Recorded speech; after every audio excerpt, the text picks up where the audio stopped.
All right, welcome KOTA territory to your KOTA Now first sip. This is episode 16. I am Humberto de Sanchez. And I'm Mimi Herrick. Well, we're glad to see you here this morning. No, it's been a weird shift, at least to say, because now you're going to be the constant kind of co-host here for on our social media pages on YouTube and Facebook as we are live today here. It's funny because today's April Fool's Day, right? We're not fooling you here with the change. Kate Robinson is unfortunately not here anymore with us. She is doing her, kind of bigger and better things, with her career. For sure. Congratulations to her. But kind of a little bit as we focus in here today, it is April Fool's Day, like we mentioned. Yes. As you can see, the weather unfortunately fooled us, being like it's gonna be fairly decent for the rest of the week. Guess what? No. Psych. And this is the prank it's playing on our camera too. Yes, exactly. We can't even see outside. But kind of a good indicator of good moisture around the area, a good way to kind of relieve the drought that unfortunately we were heading to or might be. You got to check in at noon with First Fleet Meteorologist Eric Gardner for that info if you want to know a little bit more on the weather. But for today, let's focus in a little bit on our first topic. All right. Yes, so we have a brief history of April Fools, and so it does share some similarities with other sort of jokey or prankster traditions in other cultures, but the term April Fools comes from France due to the change of the start of the year from Easter to January 1st. So the people who kind of clung to that old idea of April being the beginning of the year were April Fools. And so there's some fun pranks that we kind of talked about earlier. Right. So the BBC in 1957 had spaghetti growing trees in Switzerland, and they created some fake video of them harvesting these spaghetti trees, and I thought that was pretty funny. No, 100%. And like I said, that was the one that I've seen the most, at least as of today.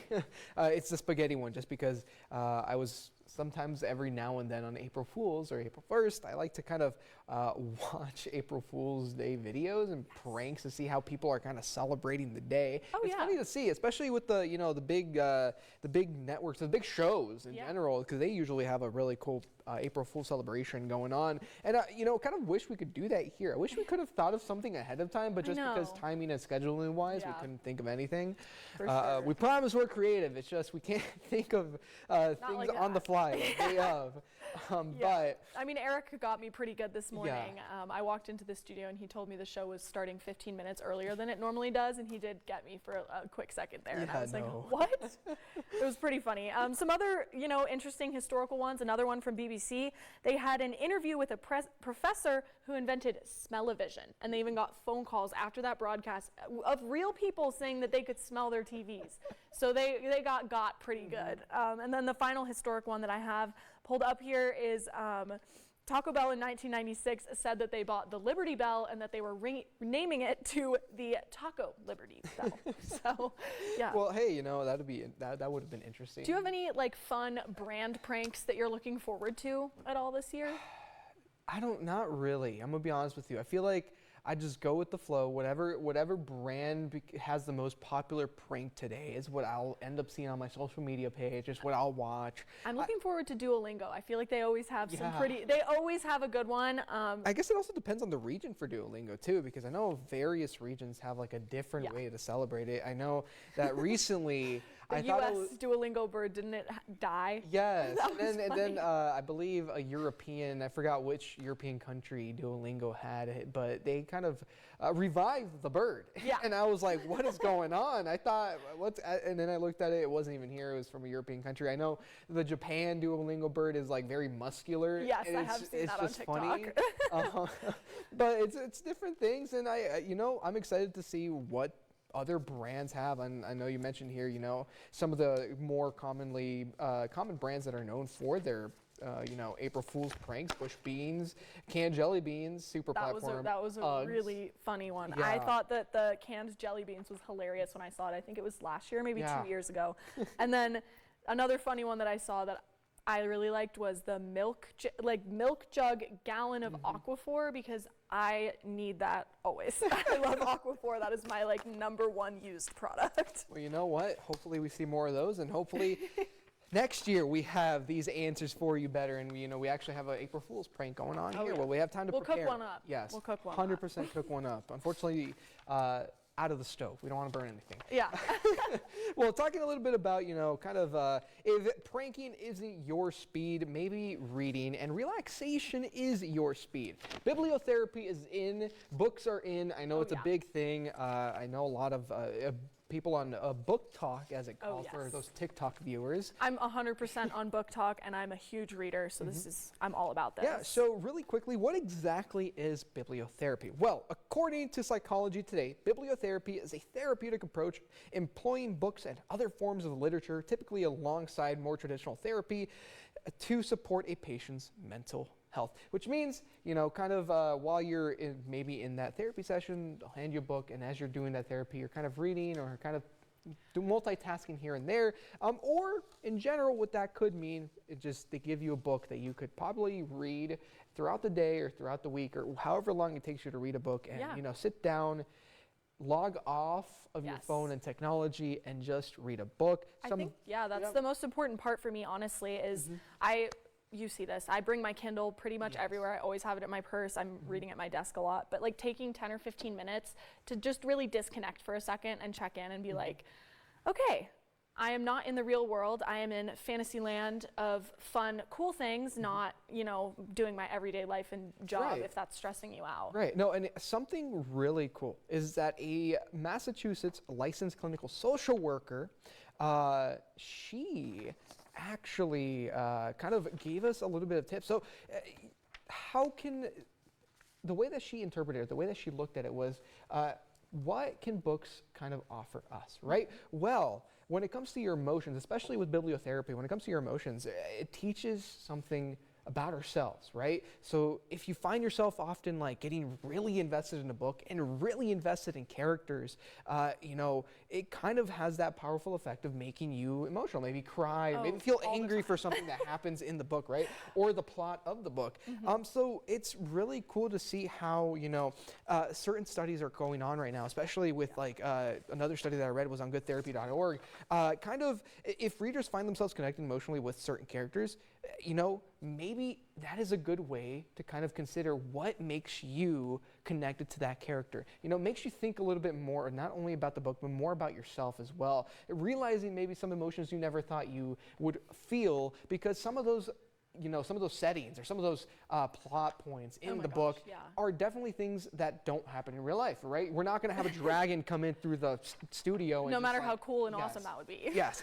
I don't have a sword and a shield here just ready to go, right? No. But it kind of it gives you a way to kind of maybe feel something you've never felt before. And if you do feel that, it makes you realize something in yourself, Books which is really cool. Books are a great lesson in empathy. It really teaches, especially young readers, that learning how to relate to someone who's not you, who's gone through something different than you. It's crucial, honestly, to being a good person. I think everyone should be reading all the time. And like you said, it doesn't matter whether you have a Kindle, a physical copy, or you're listening to an audiobook. As long as you are feeling those emotions, and as long as you're engaging with the literature you're reading, you're set to go, honestly. Totally. I mean, it's really cool. And do you have any book recommendations for us going into this that you would recommend for people to pick up? Let's see. Well, there's the Zodiac series, which is kind of interesting. It's like a space sci-fi fantasy series. Okay, interesting. Takes place if you're a big if you are really into kind of like the zodiac, Capricorn, Scorpio, stuff like that. So it's kind of like think of Percy Jackson, where each is its own individual house, right? Okay. And I mean that's a really cool series. The other one I've been reading for a while. I had to reread it because recently the new book came out, is the Swordcatcher series. That one, the new book called The Ragpicker King came out, which was really cool. I'm loving it so far. Caravel is also another one. Yeah, that's been on my list for a really long time. Yes. It's blown up huge on my TikTok For You page, and I've been meaning to pick it up because Stephanie Garber actually, that's the author, right? Yes. Yeah. She is, I read some of her other stuff. I think the other series is, I forget, it has a pink cover, but but she's a good author. I read that other book and I did really, really like her writing style. Yeah, and kind of as we're talking here more of mainly about fantasy books here, kind of a little bit gives you a taste of what we kind of enjoy when it comes to reading.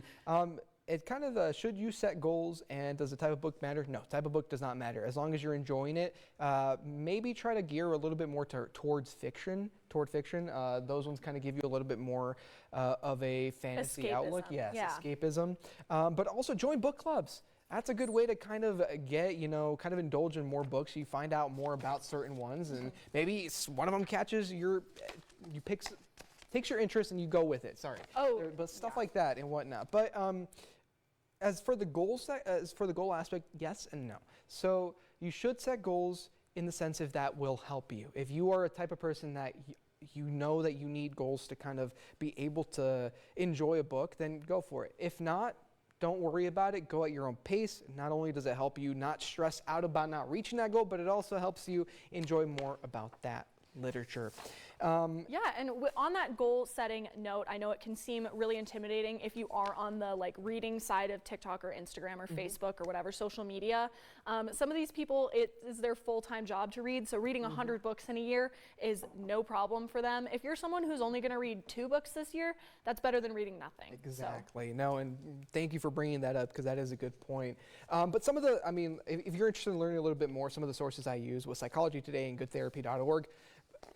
Their studies, wonderful, and also the CNN website as well, which is wonderful. Go look for these studies yourself. It's really cool. And if you're interested in bibliotherapy, then hey, we helped you find something new about yourself, which we're happy about. But kind of talking a little bit about finding something new about yourself, which isn't really new, but should have been done a while ago, or maybe. Yeah, taxes. Not so much of a fun topic yes, we've been on. Unfortunately, now we get into kind of the tough topics here. We kind of have the 2 lighter ones, April Fools, bibliotherapy, some relaxing stuff, some not relaxing stuff here, taxes, last minute stuff, deadline to file them, April 15th. You have about next, in 2 weeks, beginning of 14 the 3rd days week. Pretty much. Yeah. 14 days from today. Yeah, and have you filed them yet? Yes. Okay. Yeah, done with that. Cool, yeah, because I was going to say, I know I did it as soon as I was able to. Yep. Some people kind of recommend not to do that. I decided to do it right away just because I was going to forget. Yeah. But if you haven't done so, here are some tips. According to the IRS, you can file electronically. IRS e-files available to all taxpayers, and many e-file their individual tax returns for free. According to, again, the IRS, last year, nearly 100 million taxpayers opted out for the safest, fastest, and easiest way to submit their individual tax return, IRS e-file. You can find that at the irs.gov. Really quickly, talking a little bit about that. So if you file by April 15th, the due date, you should, this is when you should request either an extension. Before then is recommended. You should either file a return or request an extension of time to file. Remember, the extension of time to file is not an extension of time to pay. Again, I'll repeat that just because that is a very important point that the IRS kept pointing out. The extension of time to file is not an extension of time to pay. So just keep that in mind when you do file your taxes. Get those done sooner rather than later, and make sure you're double checking, triple checking everything. If you're doing it by hand, if you're not doing it by hand, if you're doing it online, still double and triple check because they can be wrong. So and when you are, and if you are mailing a payment, you got to understand here, if you're sending a payment, you got to make sure you send it to the correct address, double check that address, make sure you know what forms you're sending in, make sure you know what forms you need to send in. And if you are sending in, the check should include the social security number of the person listed first on the return, date, time, phone number, the tax year, and the type of form filed. Again, April 15th. That is the magical date here that we're looking at. It's not that far away, so I'd get on it as soon as possible if you haven't done it yet. Again, I can't stress this enough. Double check your figures, check your tax tables, sign your forms, triple, double check, quadruple check everything, because this is something that, needs to be done. It's something that can't be taken lightly. You know, you got to do it. And if you need help, you can find a lot of good resources online, but specifically on the irs.gov website, you're going to find the most credible resources to do your and if you're not taxes. doing it online, you know, the sooner the better, especially when you're doing it in person. Yes. So if you're doing it in person, sooner the better.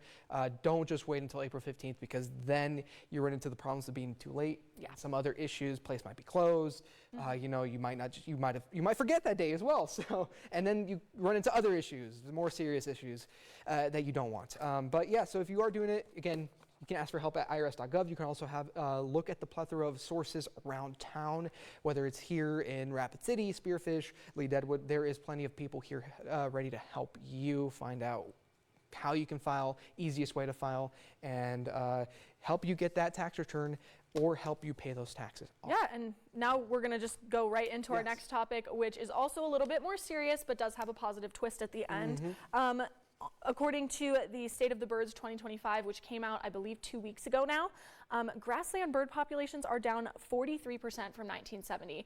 And in our area specifically, within the same study, we have a natural abundance of -4% and trending downward. So these grassland birds are the type to live in the tall grasses in the plains, like those grassland type bushes and trees. Their habitats are dwindling because of farming, but I found a resource, audubon.org, where they are helping ranchers sort of create a better habitat for birds on their ranches without impacting their, productivity. Right, no, exactly. And it's really cool just because, looking at that source, and you pronounce it Audubon? I think so, yeah. Audubon.org. I mean, it showed you kind of outline, like you mentioned, ways to do that in your ranch if you do plan on wanting to do this. And kind of help the local fauna here, First of all, we live in one of the more gorgeous places in the U.S. The Black 100%. Hills. It is beautiful, especially moving from, we're both from Illinois. Yeah. So we know how flat it can get here in the U.S. So, going to from a very flat land to kind of, not saying that it's bad. Some people prefer that, but to kind of more outdoorsy, very much, hilly. It's beautiful. The trees. I mean, I go hiking a lot of the time, especially when it's better weather than this. Yeah. I recommend going out today. But, especially seeing those birds and being able to see that local bird population, especially when it's not a species that it's from, it's not a species that was brought into the area. It was a species that was from here in the Black Hills. It's beautiful to see that thrive. And if you're able to help any way you can to kind of help prevent that species from disappearing altogether, more power to you. Oh, totally. And they have actually a cattle ranching playbook, and you can sign up for their program, and that will let you certify your cattle and your beef or whatever you're doing with the cows as Audubon certified, which could help you sell that at a premium. But basically what this playbook outlines is improving habitats for birds through making a more cohesive ecosystem. So some of the things I saw were introducing bushes and trees, and then also, switching where you're grazing your cattle so that the birds can still live in that tall grass around on your ranch. So I think that is just a great resource. Again, that's from audubon.org and the stateofthebirds.org. Both of those are great if you're concerned about bird populations. And again, for those wondering, I'll just kind of recap the resources if you want to find this information out yourself. Audubon.org, AUDUBON.org. And the other one is stateofthebirds.org, and that is stateofthebirds.org. You can find that information there and kind of figure out how you can help in the bird population, saving bird population process. For sure.